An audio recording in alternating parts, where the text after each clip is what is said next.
Welcome, student, class 12th. Today's lecture is the formula of differentiation, or you can say the differential calculus are there.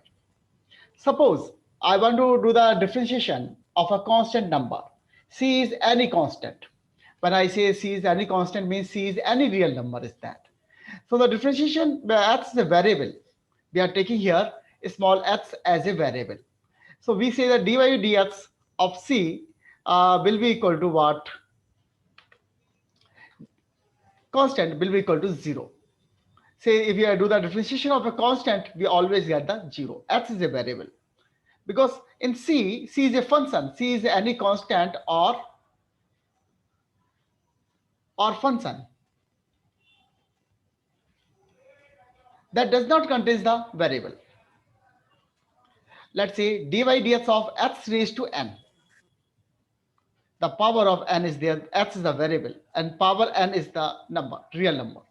So we say n will be outside n multiplied by x, and power will be decreased by 1, or we say n minus 1. There is a decrement of 1 in the power of variable x. So dy dx of x raised to n will be equal to n times x raised to n minus 1. Differentiation of trigonometric function, sin x, cos x, tan x, sec x, sin x. Differentiation of this trigonometric function sin x will be equal to what? Cos x. And differentiation of cos x will be equal to minus sin x. Here is a very good property. If any function with a start with a c, trigonometric function like say cos x, cot x, we are getting the differentiation with a negative sign. Cos x start with a c is there, so it will give the negative sign minus of sin x. See, tan x is the another function. Differentiation of tan x with respect to x will be sec square x.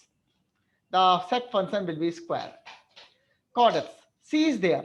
Cot x start with a c, so answer will come out with a negative minus cosec square x. Now dy dx of sec x will be sec x into tan x. Dy dx of cosec x. Cosec x start with a c, so sign will be say the negative will comes out minus of cosec x into cot x. So the important thing is that here the c will comes out, the sign will come there after differentiation. We are getting the negative sign is there. Now exponential function is that there is the e raised to x, a natural exponential function. If we differentiate the natural exponential function with respect to x, we are getting the same natural exponential function. So ex, differentiation of ex will be ex.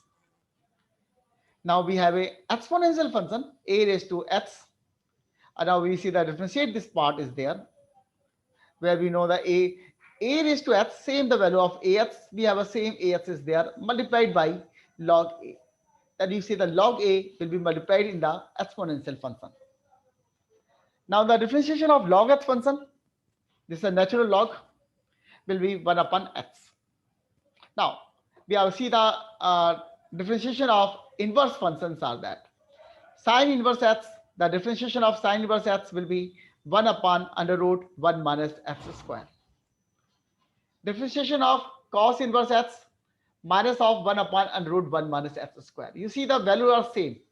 The differentiation of the sine inverse x and cos inverse x, the values will come out same, only with the sign, plus sign and minus sign. Again the concept of c. If the inverse function start with a c, it gives the differentiation with negative sign. Cos inverse x give the negative sign, cot inverse x with the negative sign, cosec inverse x give the negative sign. Tan inverse x, the differentiation is 1 upon 1 plus x square. Similarly, the cot inverse x also has the same value with minus sign. So again here you see the sec inverse x and cosec inverse x. The sec inverse x have the differentiation 1 upon mod x. Usually people write on the x is there, but it is basically mod x under root of x square minus 1. Cosec inverse x, the minus sign minus 1 upon mod x under root of x square minus 1. So these are the end of the formula of the differentiation functions are that. I hope you understand well.